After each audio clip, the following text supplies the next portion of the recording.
This next video is a college football preview, no COVID-19, and it deals with a key ACC matchup between the Virginia Polytechnic Institute, which most people know as Virginia Tech, Hokies, aka the Golden Gobblers, facing the Tar Heels of the University of North Carolina at Chapel Hill.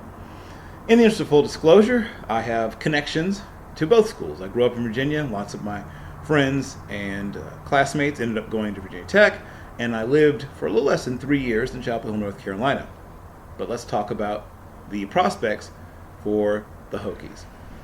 On the offensive side of the ball, they have a transfer quarterback, a junior, Braxton Burmeister, who is part of a three-way battle, which we'll discuss in a moment at quarterback. He is a good athlete, though not a great athlete, but he's a pretty good passer, and he makes good decisions.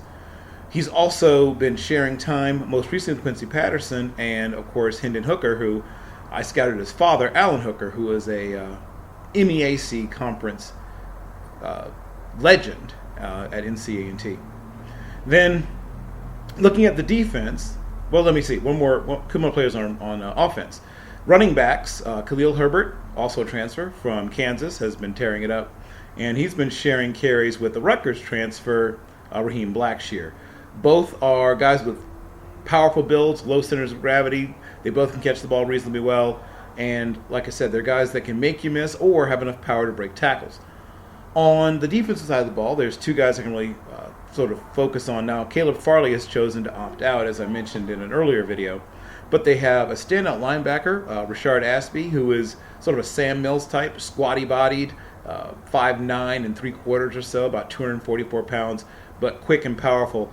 And the player I think is most improved this year is Emmanuel Belmar, who I noticed a little bit last year, but a guy who didn't play a lot or play consistently has been a real force coming off the edge. He's a Darryl Tapp type, about 6'1.5", about 256 pounds, uses his hands well.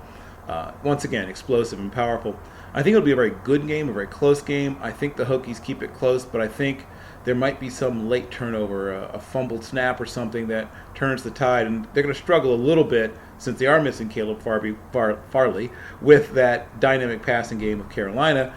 More as I talk about this soon.